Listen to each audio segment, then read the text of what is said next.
Bon matin tout le monde, ça va bien? Oui, ça y est, l'hiver est là, on est bien, il y a neigé. Ça va durer jusqu'à avril. Vous êtes prêts? Bon, moi non plus, je suis pas prêt. Mais je suis heureux d'être avec vous ce matin pour apporter la parole dans le cadre de la thématique Si Dieu. Si Dieu existe. Non, ça, c'est vraiment. C'est pour ça qu'il y a des leaders louanges, puis moi je n'y suis pas. Très heureux d'être avec vous pour partager la parole, ça faisait un petit bout, puis dans le cadre de la thématique Si Dieu existe.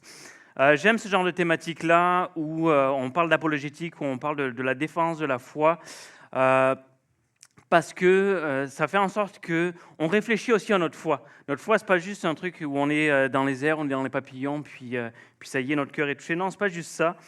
Parce que même si la foi est une affaire de cœur, il y a un moment, il y a une décision de cœur qui est faite et une décision de foi, de croire en Dieu. On peut être chrétien, avoir la tête dans les nuages et en même temps avoir les deux pieds bien ancrés dans le sol. Et moi, je suis de ce genre-là, personnellement. Je suis un sceptique de base et j'aime confronter les choses, donc j'aime ce genre de thématique-là. Et c'est ce que nous apporte l'apologétique, de dire que non seulement la foi, ça prend notre cœur, mais ça prend aussi notre tête. Amen? Amen. La foi ne nous demande pas de débrancher notre cerveau, bien au contraire. Et moi, personnellement, j'ai grandi dans l'Église et j'ai jamais pris les paroles des pasteurs et même de la Bible pour cash, de dire c'est comme ça que ça se passe, tais-toi et crois. Ça se peut que vous ayez vécu comme ça, mais il y en a qui ont vécu comme ça sans se poser de questions, parce que quand on aborde ce genre de questions un peu difficiles, des fois notre foi est un peu chambranlante. Mais j'ai remarqué que plus on creuse, et plus la foi fait du sens. Et moi, quand j'étais plus jeune, je le suis toujours un petit peu, mais je me faisais un malin plaisir d'être l'avocat du diable, de poser les questions qui dérangent. Juste, un, pour écœurer le monde, parce que je suis français quand même, tu sais. Et deux, parce que je voulais avoir les réponses. Je voulais savoir dans quoi je m'embarquais. Donc c'est pour moi le premier que je le faisais. Et c'est pour ça que je n'ai pas peur d'aborder ce genre de sujet qui confronte surtout celui d'aujourd'hui, sur lequel on m'a mis ben la pression depuis le début du mois. Mais au contraire, je trouve ça excitant. Je trouve ça excitant parce que quand on approfondit réellement ces questions-là, on se rend compte que en fait, la foi fait du sens et être athée, ne pas croire en Dieu, en fait moins. Il y a plus d'évidence pour moi, pour la foi, que le contraire. Et c'est pour ça que je suis chrétien et que je donne ma vie à Dieu, parce que même si je suis sceptique, même si j'ai la foi dans mon cœur, mon cerveau réfléchit aussi. Amen. D'ailleurs, pour ceux que ça intéresse, je vous invite à regarder le film sur Netflix qui s'appelle The Case for Christ. Je ne sais pas s'il y en a qui connaissent. C'est l'histoire vraie de Lee Strobel, qui est un journaliste athée convaincu et qui décide de mener une enquête sérieuse pour prouver à sa femme qui va à l'église qu'elle croit à des fables. Et donc, il travaille fort, il fait ses recherches et je ne vous dirai pas la suite. Je vous laisse aller voir le film, mais je le trouve hyper intéressant qu'on soit croyant, non-croyant. Je trouve ça intéressant parce que ça nous pousse à aller au bout des choses. Et une fois qu'on a la réponse, on peut réfléchir. Et même si des fois les choses font du sens, il reste toujours une décision du cœur à prendre. Il y a toujours une décision à la fin à prendre personnellement. Mais aujourd'hui, ce qui nous concerne, on a vu plein de choses dans cette thématique-là. Mais on va parler de la question que tout le monde finit par poser. Le principal obstacle intellectuel à la foi chrétienne, c'est cette question, je pense. Ça ne se rapporte pas spécialement à la création divine de l'univers, contrairement à ce qu'on pourrait croire, c'est le Big Bang, etc. D'ailleurs, le plus grand scientifique du XXe siècle, Albert Einstein, reconnaissait lui-même que l'univers était ordonné. Il reconnaissait lui-même que ça faisait bien du sens, et ça faisait tellement de sens qu'il pensait que l'univers avait été conçu par un esprit supérieur. Il dira lui-même « L'univers m'embarrasse, et je ne puis songer que cette horloge existe et n'est pas d'horloger. » Par contre, la question qui dérangeait Einstein était tout autre. Comment Dieu pouvait-il être bon tout en permettant que se produisent les terribles exactions qui caractérisent malheureusement l'humanité? Ça venait le chercher. En fait, c'est le plus grand obstacle que rencontrent ceux qui sont en recherche spirituelle. L'Institut Barna, qui est un institut de sondage aux États-Unis, en Amérique du Nord, a fait passer un sondage à l'échelle nationale aux États-Unis. Et voici la question qui était posée aux Américains. Si vous saviez que vous pouvez poser une question à Dieu, une seulement, sachant qu'il vous répondra, que lui demanderiez-vous? Vous pouvez répondre dans vos têtes si vous voulez. Mais ce qui venait en tête, choisi par 17% de ceux qui disaient avoir une question à poser, était « Pourquoi la douleur et la souffrance existent-elles » C'était le premier choix de réponse qui venait. Et John Stott, qui est un théologien, a dit « Sans aucun doute, la souffrance représente le plus grand défi de la foi chrétienne. Il en a été ainsi de toutes les générations. » Et il a raison, parce que même le philosophe Épicure, au IIIe siècle, avant Jésus-Christ, se posait la question et disait de trois choses l'une. Ou Dieu va abolir le mal et ne le peut pas, ou il le peut et ne le veut pas. S'il le veut et ne le peut pas, il est impuissant. Je sais que j'en perds quelques-uns. S'il le peut mais ne le veut pas, il est mauvais. Mais si Dieu peut et veut abolir le mal, pourquoi le mal est-il toujours présent dans le monde? Et si on est honnête un instant, c'est une question qu'on n'aborde pas seulement dans les livres de philosophie. C'est une question qu'on s'est tous posée. Qu'on soit chrétien, pas chrétien, en recherche, peu importe, on se pose cette question-là. Que fait Dieu dans ces moments-là? C'est une question qui n'est pas juste dans les livres de philosophie, c'est une question que nous aussi on peut crier dans les larmes. Tu sais, quand personne nous voit dans notre chambre, quand on perd quelqu'un qu'on aime, quand on voit des enfants malades, quand il y a des guerres qui éclatent et quand il y a l'injustice qui triomphe, on se dit « C'est quoi qui se passe? Pourquoi? Pourquoi c'est là ?» Et on vient se poser la question « Mais où est Dieu dans tout ça? » Tu parles d'un Dieu bon et tout ça, mais il me semble que Dieu est absent dans ces moments-là. Et ce qui est intéressant, c'est que Dieu ne nous reproche pas de poser cette question. Il ne nous dit pas « tais-toi et crois seulement ». Non, non. Mieux que ça, il nous invite à chercher. Et si on cherche sincèrement, on découvre que la Bible n'esquive pas la douleur. Absolument pas.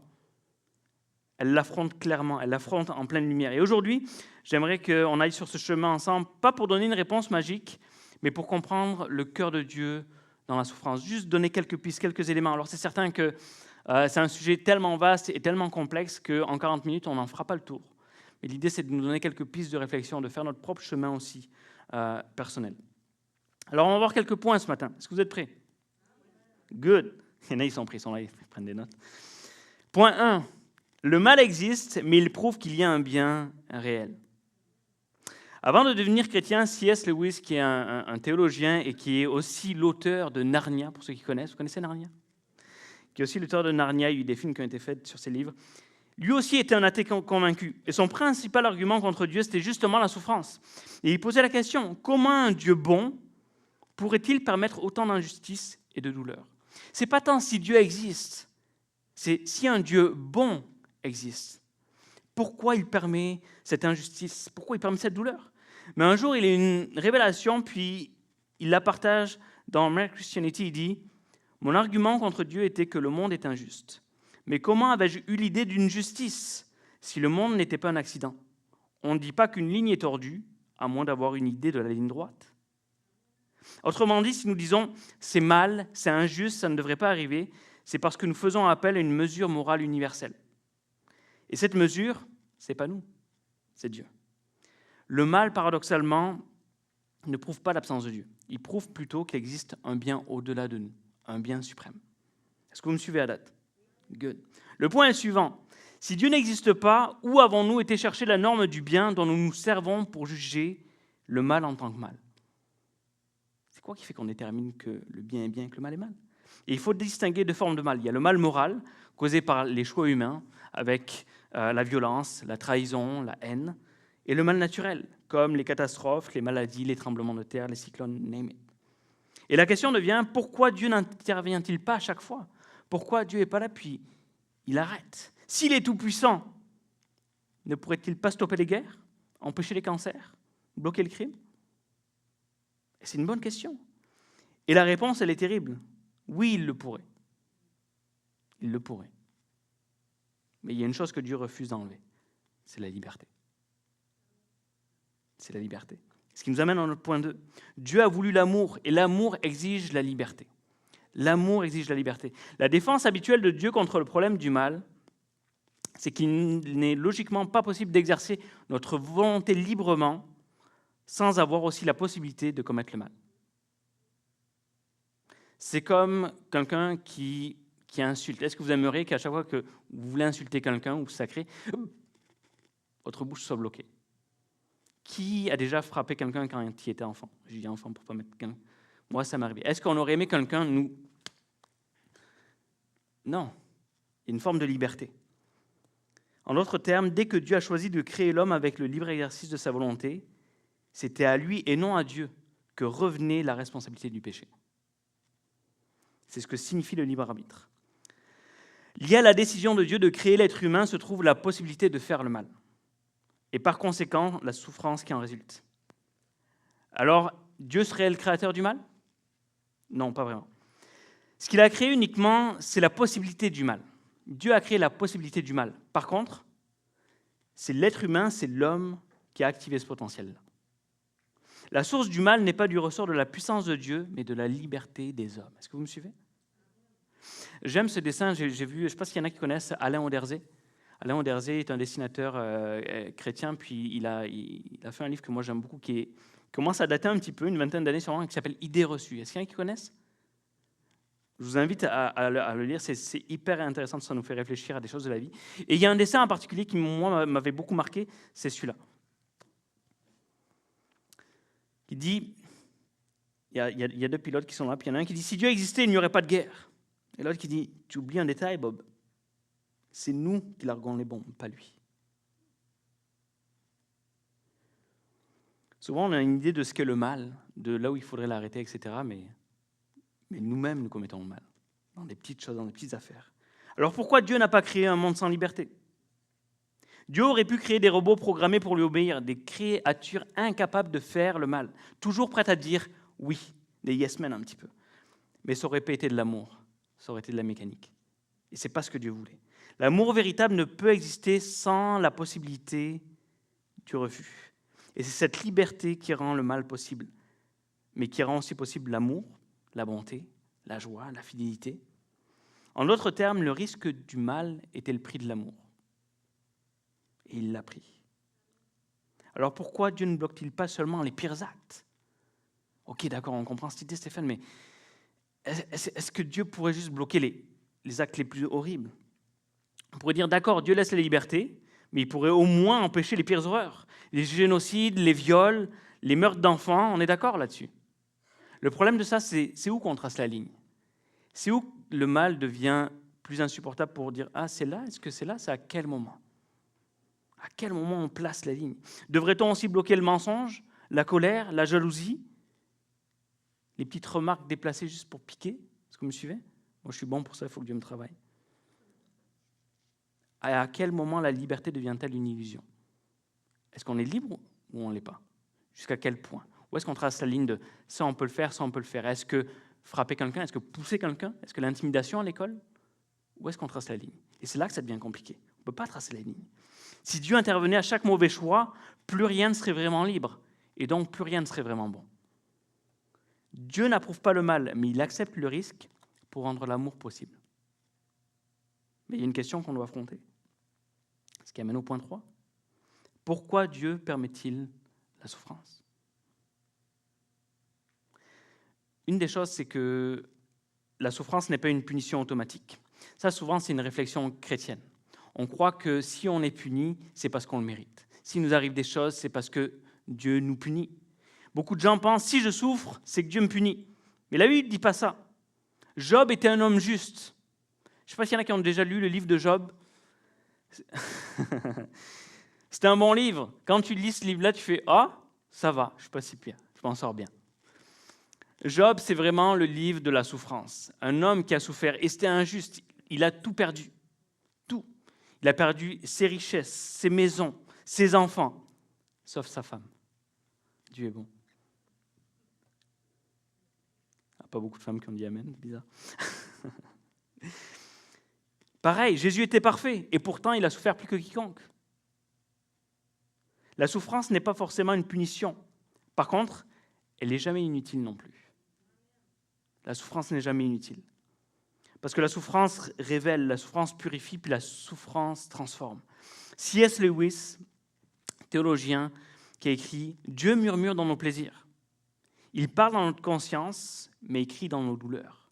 C'est son mégaphone pour réveiller un monde sourd. C'est son mégaphone pour réveiller un monde dur d'oreille. » Parfois, on n'écoute plus Dieu quand tout va bien. Par contre, quand la vie s'effondre, là, notre cœur s'ouvre. Quand tout va bien, pas besoin de Dieu, tout va bien. Pourquoi j'aurais besoin de Dieu ? Par contre, quand ça va mal, quand on est au fond du trou, c'est là que, est-ce qu'il y a quelque chose de plus ? Est-ce qu'il se passe quelque chose ? Est-ce qu'il y a un Dieu qui voit ma souffrance ? Il y a nos cœurs qui s'ouvrent. La souffrance révèle ce qui compte vraiment. Elle purifie nos motivations. Puis elle fait grandir notre compassion aussi. La souffrance fait ça. La souffrance forme notre caractère. Il n'y a rien de tel que des obstacles dans la vie qui nous freinent dans la vie pour faire ce qu'on a à faire, pour avancer, pour nous donner la persévérance de continuer malgré les difficultés. C'est quand il y a des obstacles en face que ça vient créer la résilience, ça vient créer la persévérance en nous. Le courage, par exemple, ne pourrait pas exister dans un monde sans souffrance. Pas besoin de courage. Paul témoigne de ce processus de purification par l'épreuve quand il écrit « Les souffrances produisent la persévérance le caractère, et le caractère l'espérance. » En gros, ce que la facilité ne produit pas, la douleur l'enseigne. D'ailleurs, souvent, ce qui nous enseigne le plus, ce n'est pas tant les réussites, c'est les échecs. C'est la douleur, c'est quand on tombe. Je ne sais pas si pour ceux qui se rappellent quand ils ont appris à faire du vélo, les premières chutes font très mal. Mais c'est ce qui nous apprend à faire du vélo. Comme les parents qui essaient de faire marcher leur enfant, les premiers pas. Les premiers pas, avant qu'il y ait les premiers pas, il y a beaucoup de chutes. Mais c'est ce qui fait que l'enfant finit par marcher.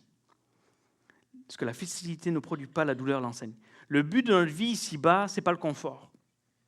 Mais c'est une formation et une préparation pour la vie éternelle. Puis pasteur Stéphanie en a parlé la semaine dernière. D'ailleurs, les plus grands chrétiens de l'histoire semblent dire que leurs souffrances les ont finalement rapprochés plus de Dieu qu'autre chose.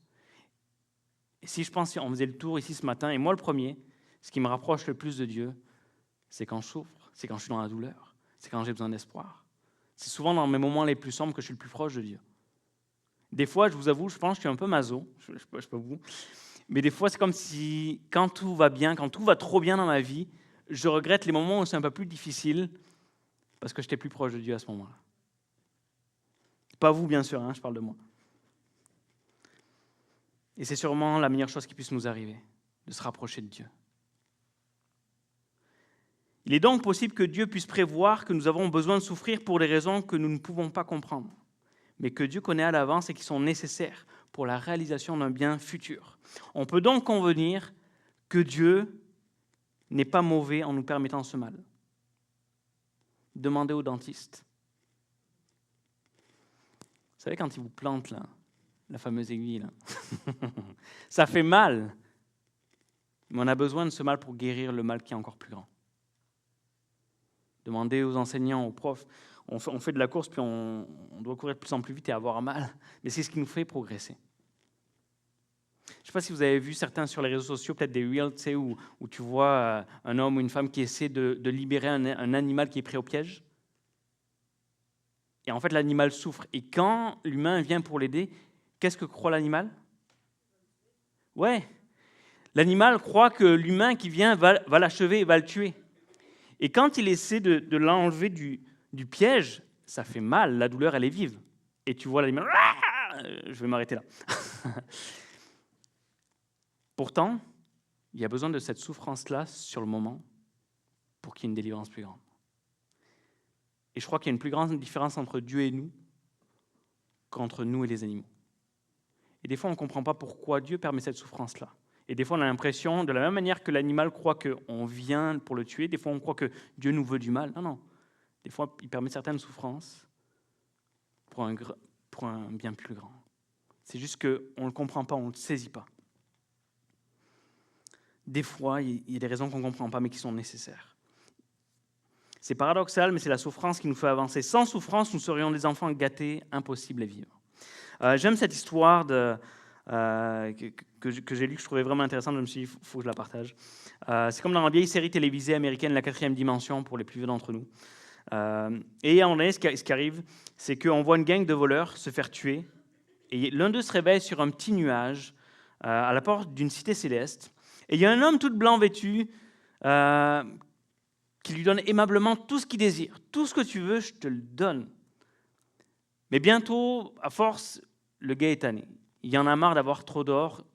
Il est là de tout ça, de toutes les belles filles qui viennent et qui font juste pour son bon plaisir à lui. Et il demande alors à l'homme qui ressemble à Saint-Pierre, il dit, il doit y avoir une erreur, je pense. Il doit y avoir une erreur. Il dit, et cet homme lui dit, non, il n'y a pas d'erreur. Nous ne nous trompons jamais ici. Ok, Ok, mais dans ces conditions, est-ce que vous pourriez me renvoyer sur la terre? Bien sûr que non, c'est impossible, vous êtes déjà mort. Ok, ben je dois certainement appartenir à l'autre groupe de mes amis qui sont dans l'autre endroit. Envoyez-moi là-bas plutôt. Ah non, c'est pas possible. On ne peut pas faire ça, le règlement, vous savez. Mais qu'est-ce que c'est que cet endroit alors? C'est un endroit où vous avez tout ce que vous voulez. Mais je croyais qu'on était censé aimer le paradis. Le paradis? Mais qui vous parle de paradis? Le paradis, ce n'est pas ici, c'est l'autre endroit. Et cette histoire montre qu'un monde sans souffrance ressemblerait plus à l'enfer qu'au paradis.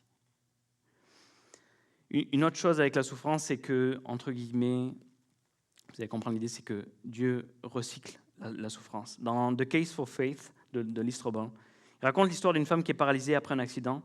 Elle a tout perdu. Au lieu de se détourner de Dieu, elle a choisi de lui faire confiance. Et Dieu s'est servi de sa douleur pour qu'elle puisse toucher des centaines d'autres personnes blessées. Il appelle ça le recyclage divin. Dieu ne crée pas la souffrance, mais il refuse qu'elle soit vaine. Toutes les souffrances qu'on va vivre, que tu vas vivre, ne sera pas vaine. Elle sera recyclée, elle va servir pour aider d'autres, entre autres. Oh, ça ne veut pas dire qu'on va la vivre sur le moment et que c'est agréable. Par contre, même si Dieu n'a pas créé cette souffrance pour toi, il ne la laissera pas exister pour rien. Il ne la laissera pas vaine. Il la recycle en quelque chose de beau, parfois dès ici-bas, et parfois, si on est honnête, ça sera seulement dans l'éternité. Parce qu'on ne peut pas tout savoir, on ne connaît pas tout. Et la question qui peut venir dans nos têtes, c'est « Ok, d'accord, mais et la justice pour les méchants ?» Tu sais, il semble que on peut aussi se demander pourquoi les méchants ne reçoivent jamais le châtiment de leurs mauvaises actions. Il semble qu'il y en a qui prospèrent. Ils font tout ce qu'ils veulent, puis s'en fichent, puis s'en sortent bien. D'ailleurs, le psaume 73, pour ceux qui sont intéressés, je vous invite à le lire, le psaume 73, pour les deux qui le liront, lisez-le.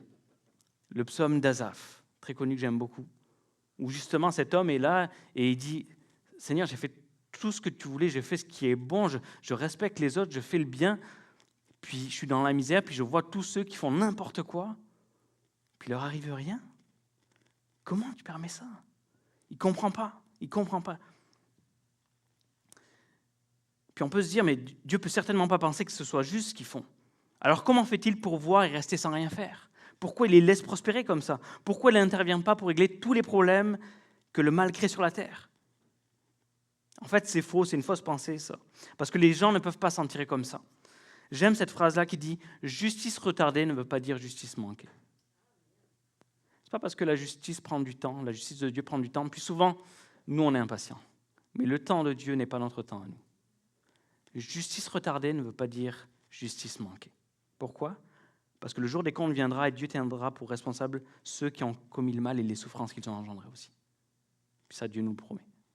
Ce qui est intéressant avec cette idée-là de la justice pour les méchants, c'est que souvent, les méchants, c'est les autres. C'est les autres. C'est pas nous. Mais on est tous méchants. On est tous mauvais, moi le premier. Et on a tous besoin de la grâce de Dieu. Point 4 ce matin, le mal n'aura pas le dernier mot. Bonne nouvelle, le mal n'aura pas le dernier mot, parce que Dieu nous promet que tout sera restauré. Romains 8, 18 nous dit que les souffrances présentes ne sont rien comparées à la gloire à venir. Ça veut dire que Dieu n'oublie aucune larme. Il n'efface pas notre douleur d'un claquement de doigts, mais il promet de la racheter, de la transformer, de la réparer. C'est ça que Dieu promet. Dans Apocalypse 21, 4, il est écrit « Il essuiera toute larme de leurs yeux. La mort ne sera plus. Il n'y aura plus ni deuil, ni cri, ni douleur. » Et c'est ça l'espérance du ciel. Stéphanie parlait la semaine dernière de « Y a-t-il quelque chose après la mort ?» Oui, il y a une espérance. Il y a une espérance. Et cette espérance-là, le ciel, ce n'est pas une fuite du réel, mais ça sera la réparation ultime du réel, de toutes les souffrances qu'on aura vécues. Entre-temps, il y a un rôle pour les croyants. Il y a un rôle pour les chrétiens à prendre ici. J'aime cette idée des deux tortues. C'est un dessin de deux tortues. Puis la première s'écrit « Parfois, je voudrais demander à Dieu pourquoi il permet la pauvreté, la famine et l'injustice, alors qu'il pourrait faire quelque chose pour changer la situation. » Et la deuxième répond sobrement « Et moi, j'ai peur que ce soit à moi qu'il le demande. » Ceux qui ont le cœur de Jésus pour les gens en souffrance devraient vivre selon leur foi, puis apporter le soulagement quand c'est possible, en faisant la différence, en incarnant son amour de façon concrète, un peu comme ce qu'on fait avec Ensemble pour plus. C'est ce qu'on fait. Est-ce qu'il y a une souffrance? Oui. Est-ce qu'il y a des mamans monoparentales battues, etc.? Oui, c'est un fait. Est-ce que c'est terrible? Totalement. Est-ce qu'on peut y changer quelque chose à ce qui a été vécu? Non. Mais est-ce qu'on peut apporter consolation et réconfort? Oui. Et c'est ce qu'on fait. Et c'est ce que Dieu nous demande de faire. Si nous savons que Dieu triomphera du mal, alors nous pouvons déjà lutter contre lui, puis le faire avec courage. On ne sommes pas appelés à fuir la souffrance du monde, mais à apporter consolation dans ce monde brisé. Nous sommes appelés à ça. Dieu nous appelle à être des mains qui consolent, des voix qui pardonnent, des cœurs qui espèrent aussi et qui donnent. Juste d'avoir des gens qui espèrent, ça fait du bien.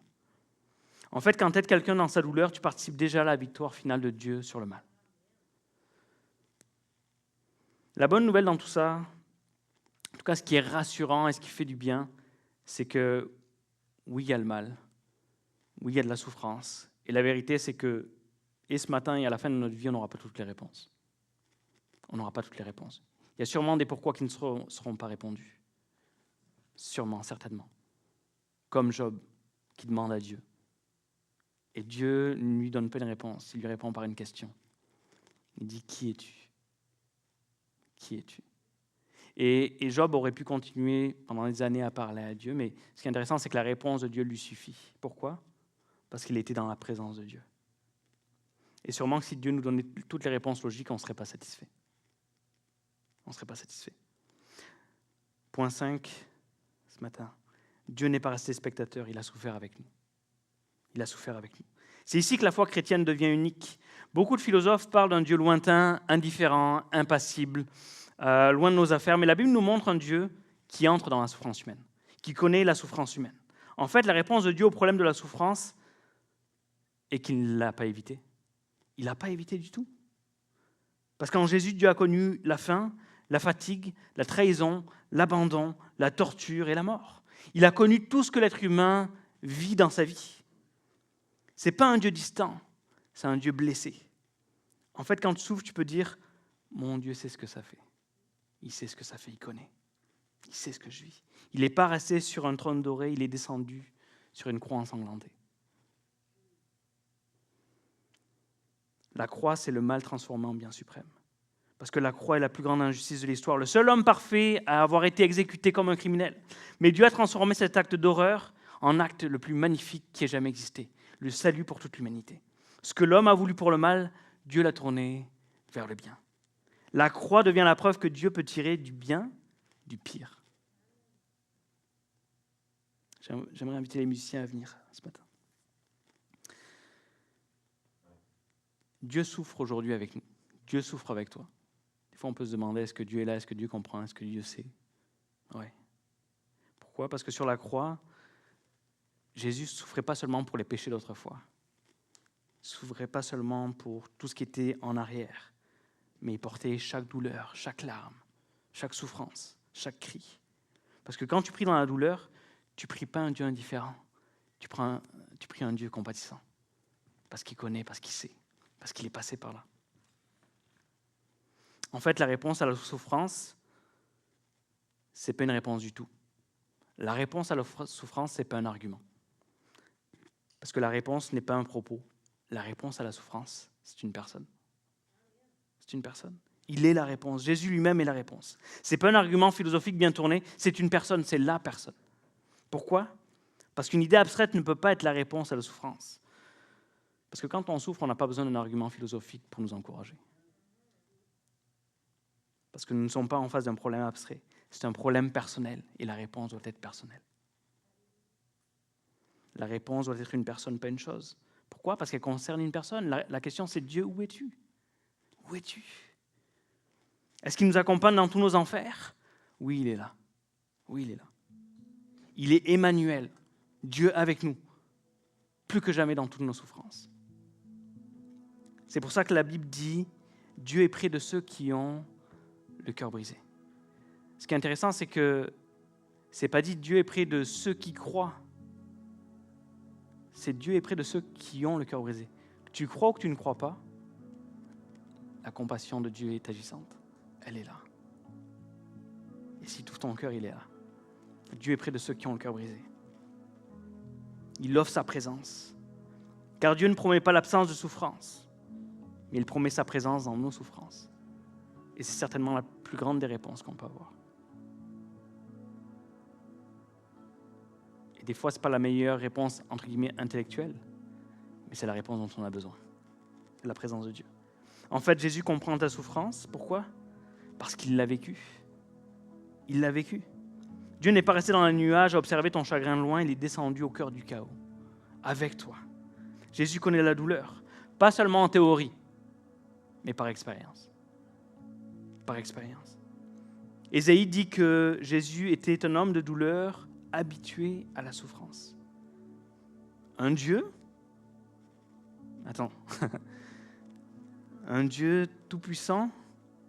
Et tu me dis que c'est un homme de douleur, habitué à la douleur? Oui. C'est exactement ça. Parce que sur la croix, il a tout ressenti. Il a connu la solitude, la honte, le rejet, la peur, la trahison, l'injustice. Chaque émotion que tu portes, il l'a déjà traversée. Tu ne me crois pas? Check ça. Quand tu te sens trahi, souviens-toi que Jésus a été vendu par Judas, l'un de ses amis les plus proches. Quand tu es trahi par un ami, quand un ami te laisse, il sait ce que c'est. Quand tu te sens abandonné, rappelle-toi qu'au moment crucial, Pierre l'a renié 3 fois. Oh, il sait ce que c'est. Et il en a souffert. Quand tu te sens humilié, quand on s'est moqué de toi, pense à la foule qui s'est moquée de lui et qui lui a craché au visage. Ils ont déchiré son vêtement, ils lui criaient des noms. Quand tu te sens rejeté et accusé injustement, tu dis, c'est injuste, voyons donc, qu'est-ce que fait Dieu? Souviens-toi qu'on lui a crié, crucifie-le, alors qu'il n'avait rien fait de mal. Il n'avait jamais rien fait de mal. Quand tu sens ton cœur blessé, imagine son dos lacéré par les fouets pour toutes les blessures qu'on t'a faites. Jésus a pris les coups pour chaque blessure. Quand tu sens ta tête envahie par le chaos, souviens-toi de la couronne d'épines qui a été plantée sur sa tête. Pour toutes tes pensées écrasées par la douleur. Sur la croix, Jésus a pris tout ce que le mal pouvait infliger. Tout. Et il l'a porté jusqu'au bout. Pour qu'on n'ait jamais à être seul dans notre souffrance. Jésus ne règle pas nos souffrances en claquement de doigts. Par contre, il la comprend. Il est avec nous dans cette souffrance-là. Il dit, je sais, je suis avec toi. Un jour, il n'y aura plus de souffrance. Il n'y aura plus rien. Mais je suis avec toi. Je connais, je comprends. Il comprend les larmes, il comprend les cris. Même les cris que tu n'arrives même pas à pousser, il les comprend. Il comprend les blessures que personne ne voit parce qu'il les a portées dans son corps et dans son âme. C.S. Lewis disait, dans la souffrance, Dieu ne reste pas en dehors du champ de bataille. Il est l'un des blessés. À la croix, Dieu n'a pas seulement observé la douleur, il l'a embrassée. Pleinement. Alors quand tu dis, personne ne comprend ce que je vis, ben Jésus te répond, moi je comprends, j'y étais. Puis je suis avec toi en ce moment. Puis je suis avec toi. Ce matin, j'aimerais terminer avec ce commentaire du pasteur John Stott. Où en gros, il dit, ça c'est le Dieu que je veux. Ça c'est le Dieu que je veux. Je veux pas un Dieu parfait, tout bien sur des peintures, non. Voici ce qu'il dit. Il dit, si ce n'était de la croix, je ne pourrais jamais de moi-même croire en Dieu. Dans le monde très réel de la souffrance, comment adorer un Dieu qui en serait exempt? Je suis entré dans beaucoup de temples bouddhistes en Asie, me tenant respectueusement devant la statue de Bouddha, les jambes repliées sous lui, les bras croisés, les yeux mi-clos, un vague sourire flottant sur les lèvres, un regard lointain sur son visage, témoin de son détachement des agonies de ce monde. Chaque fois, j'ai dû me retourner après quelques instants, et en imagination, je me suis tourné vers cette silhouette solitaire, tordue et torturée sur la croix, des clous perçant les mains et les pieds, le dos lacéré de coups de fouet, le front ensanglanté par les épines de sa couronne, la bouche intolérablement desséchée, plongé dans les ténèbres, abandonné de Dieu. C'est le Dieu que je veux. C'est le Dieu que je veux. Il a laissé son immunité. Il est entré dans notre monde de chair et de sang, de larmes et de mort. Il a souffert pour nous. Et nos souffrances ont été plus supportables à cause des siennes. Il y a toujours une marque en forme de point d'interrogation sur la souffrance humaine. Mais nous pouvons y apposer une autre assurance, celle de la croix, symbole de la souffrance divine. La croix de Christ est la seule justification de Dieu dans un monde tel que le nôtre. Jésus connaît la souffrance. Oui, la souffrance fait partie du monde. Oui, peut-être il n'y aura jamais toutes les réponses à nos questions. Du pourquoi. Mais Dieu sait, Dieu connaît. La souffrance fait partie de notre monde. La souffrance fait partie de notre liberté aussi. Mais Dieu ne nous a pas laissés seuls dans cette souffrance-là. Il l'a vécu, puis il est avec nous. Et peu importe ce que tu vis en ce moment, Dieu est avec toi. Puis Dieu veut te faire du bien. Dieu ne t'a pas oublié. Il est dans ta vallée, il pleure avec toi. Puis prépare un jour où tu n'auras plus à pleurer. Le mal ne sera pas éternel, la souffrance ne sera pas éternelle. Mais son amour, lui, l'est. Sa présence l'est. Alors ce matin, je ne sais pas ce que tu as besoin. Mais je ne sais pas quelle souffrance tu vis, quelle épreuve tu traverses. J'aimerais te dire que Dieu est près de toi. Qui te tend la main. Qui dit, je suis avec toi. Puis des fois, Dieu nous délivre de nos épreuves, de nos souffrances. Et des fois, ça prend du temps. Puis des fois, c'est plus compliqué. Mais ce qui est sûr, c'est qu'il est là avec nous, dans le feu. Il est là avec nous. Alors ce matin, j'aimerais nous inviter à nous lever ce matin, puis à considérer que Dieu est avec nous, qu'il est là. Il comprend nos souffrances, il sait ce qu'on vit. Puis Dieu nous appelle aussi à être un pansement pour ce monde brisé, à faire la différence autour de nous.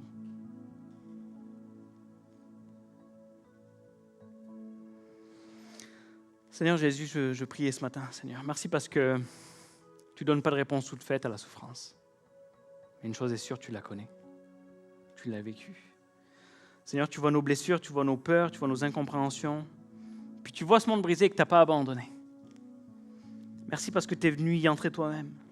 Seigneur, merci pour la croix. Merci parce que tu as porté nos douleurs. Merci pour l'espérance, parce qu'on sait que le mal n'aura pas le dernier mot. Tu auras le dernier mot. Seigneur, donne-nous la foi dans la nuit. Donne-nous la paix dans la tempête. Donne-nous ce courage qui vient de toi, Seigneur. Donne-nous la force d'aimer même quand nous sommes perdus. Sois avec nous. Seigneur, je te prie pour tous ceux qui vivent la douleur en ce moment, la souffrance. Je te prie que tu viennes comme un baume, Seigneur, apaiser cette douleur. Je te prie de venir faire du bien par ton Saint-Esprit. Je te prie d'être avec eux, qu'ils puissent sentir ta présence, Seigneur, pas comme un concept intellectuel, théologique, mais réellement par ton Saint-Esprit. Viens apaiser, Seigneur, les douleurs. Viens faire du bien, sachant qu'un jour, Seigneur, on sera dans ta gloire et que les souffrances d'aujourd'hui ne sont rien comparé à la gloire à venir. Seigneur, merci parce que tu n'as pas donné juste une réponse simpliste, intellectuelle, Seigneur. Tu n'as pas donné un argument. Tu t'es donné toi-même, Seigneur. Tu es la réponse. Tu es la réponse, Seigneur. Alors on veut juste te louer, t'adorer ce matin, Seigneur. Puis faire la différence pour ceux qui souffrent autour de nous. Alléluia, Seigneur. Merci parce que tu es avec nous. Tu es avec nous dans nos tempêtes. Tu ne nous laisses pas, tu ne nous abandonnes pas, Seigneur. Ça, c'est le Dieu que je veux, Seigneur. Tu es ce Dieu que je veux. Amen. Amen. Alors qu'on puisse chanter ce matin.